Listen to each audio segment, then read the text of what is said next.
कारवां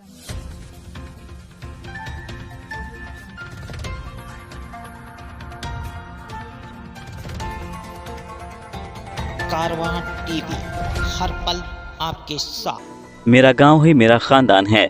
मेरे इस खानदान ने मुझे गांव का प्रधान बनाया, लोगों का जताया आभार। जी हाँ, तस्वीरों में जो आप देख रहे हैं ये नौजवान है मुनाजिर जैदी। मुनाजिर जैदी जिला बरेली नवाबगंज के गांव जरेली के नए प्रधान बने हैं, जो लगातार अपने गांव की जनता का आभार व्यक्त कर रहे हैं। मुनाजिर जैदी का खानदान कस्बा सैथल और सतुइया गांव में है। खानदान के न होते हुए भी जरेली के रहने वाले लोगों ने मुनाजिर जैदी को 351 वोटों से विजय हासिल कराई। ये बात उन्होंने मीडिया के माध्यम से लोगों को बताई। इसके साथ साथ मुनाजिर जैदी ने गांव के सभी लोगों को ईद उल फित्र की दिली मुबारकबाद भी पेश की और कहा, मैं अपने गांव को नई दिशा की ओर ले जाऊंगा। इस गांव में अभी तक युवाओं के लिए कोई खेल का मैदान नहीं है और न ही कूड़ा डालने के लिए कोई जगह, जिससे लोग हमेशा परेशान रहते हैं।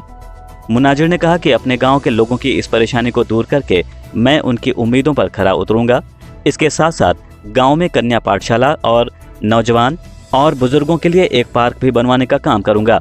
वैसे तो मुनाजिर जैदी एक कपड़ा व्यापारी हैं, लेकिन प्रधानी जीतकर उन्होंने एक नया मुकाम हासिल किया है। आइए बात करते हैं हम मुनाजिर हुसैन जैदी से, हमारे संवाददाता रियाज गुड्डू अंसारी के साथ।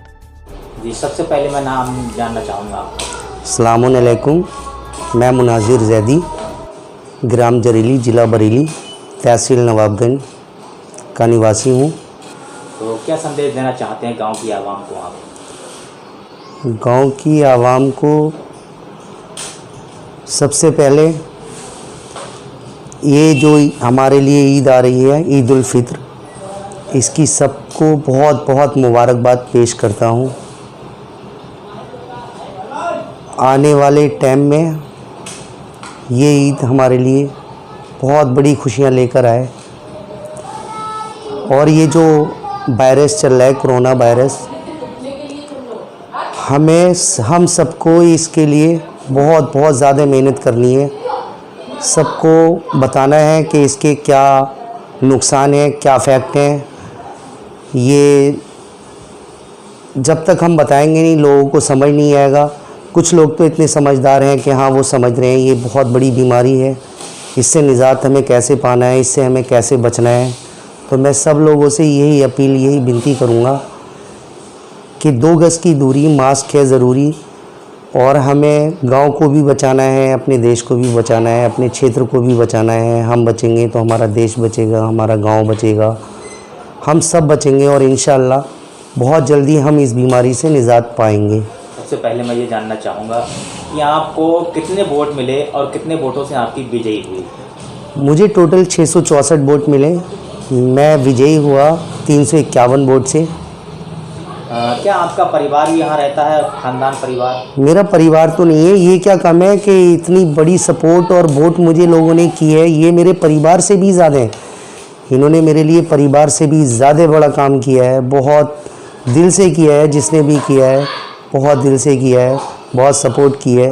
अगर मेरा परिवार भी यहाँ होता तो वो क्या करता, वो इतनी सपोर्ट और वोट नहीं करवा पाता जितनी इन्होंने मेरे लिए की है। मेरे लिए जान लगा दी, बहुत मेहनत की, हर इंसान ने मेहनत की और मेरी किसी से कोई नाराज़गी नहीं है।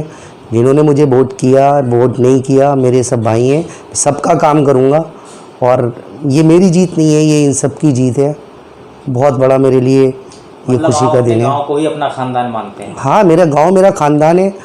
ये इससे बड़ी बात क्या हो सकती है कि मेरा यहाँ ख़ानदान नहीं है, तो मुझे ख़ानदान, जो जिन लोगों के ख़ानदान है, उन्होंने मुझे इतना सपोर्ट किया है, इतना सपोर्ट किया है कि मैं सोच नहीं सकता। बहुत बढ़िया मेरे लिए किया है। मैं उनका बहुत बहुत शुक्रगुजार हूँ। मुनाजिर जी, एक बात और जानना चाहूँगा, जिस तरीके से आपको इतने सारे वोटों से विजयी हासिल हुई है, तो आपकी पहली प्राथमिकता क्या रहेगी? मेरी पहली प्राथमिकता तो यही है कि मेरे यहाँ एक स्कूल है 5 क्लास तक। अब मेरी जो बहनें हैं, जो बच्चे हैं, वो यहाँ से 5 क्लास के बाद बाहर ही जाते हैं। मेरी पहली प्राथमिकता यही होगी कि मैं यहाँ के विधायक जी हैं उनसे मिलूँ, जिला पंचायत हैं उनसे मिलूँ, ब्लॉक प्रमुख जी जो भी होंगे उनसे मिलूँ। सबसे मैं ये अपील करूँगा, ये विनती करूँगा, साहब मेरे यहाँ एक कम से कम कुछ ना हो तो हाई स्कूल तक ही एक कॉलेज का इंतज़ाम कर दीजिए, जिससे मेरी जो बहनें बाहर जाती हैं वो यहीं शिक्षा प्राप्त करें, यहीं अपने स्कूल जाएं और फिर अपने घर आ जाएं, उन्हें कोई कष्ट ना उठाना पड़े। मुनाजिर जी, एक बात और जानना चाहूँगा, जिस तरीके से आप राजनीति में उतरे हैं, दोबारा से मैदान में आए हैं, आपका राजनीति में आने का मेन उद्देश्य क्या है? सबसे पहला मेरा मेन उद्देश्य यही है कि जो हमारे यहाँ बहुत सारी प्रॉब्लम्स हैं, जैसे कि आज तक हमारे यहाँ एक बच्चों के लिए कोई फील्ड नहीं है, दूसरा यहाँ पर कोई पार्क नहीं है, और आप पार्क तो छोड़िए, वो तो बहुत बड़ी बात है, हमारे यहाँ एक कचरा डालने के लिए जगह नहीं है। यहाँ लोग ऐसी साफ़ सफाई घरों की करते हैं, रोड पे इकट्ठा कर देते हैं, अब वो सोचते हैं कि हम डालेंगे कहाँ। सबसे पहले ये सब मुझे दुरुस्त करना है और ठीक करना है, यही मेरा उद्देश्य है। अच्छा, क्या लग रहा है आपके गांव में सीसीटीवी कैमरे होना चाहिए? देखिए, होना तो यहाँ बहुत कुछ चाहिए। अब मैं अगर ऐसे कोई बयानबाजी कर दूँ तो उससे कोई फ़ायदा नहीं है। पहले मैं कुछ करके दिखाऊं, फिर लोगों की नज़रों में आऊं कि हाँ ये कुछ कर सकता है। ऐसे बोलने से कुछ नहीं होता है। अब मैं पहले कुछ करूं, पहले तो मेरा ये था कि भाई हाँ इसे बनाओ, ये कुछ करेगा। अब लोगों ने मुझे बना दिया, अब ये मेरी जिम्मेदारी है ना कि मैं अब कुछ करूं। उसके बाद में फिर लोग विश्वास जताएंगे और फिर सोचेंगे भी। शादी हॉल को लेकर क्या कहेंगे? शादी हॉल है? हाँ, शादी हॉल है मेरे यहाँ, लेकिन छोटा सा 2 रूम का एक शादी हॉल है और एक पंचायत घर भी बन रहा है, उसमें भी अभी थोड़ा बहुत काम हुआ है और अब चार्ज मेरे हाथ में आएगा तो इंशाल्लाह उसे भी पूरा कराएंगे। शादी हॉल को बड़ा कराएंगे आप? उसका फाउंडेशन तो पूरा तैयार हुआ है, उसमें लेंटर वगैरह ये सब कराना है, वही कराएंगे। बड़ा छोटा तो अब करा नहीं सकते। कारवां टीवी, हर पल आपके साथ।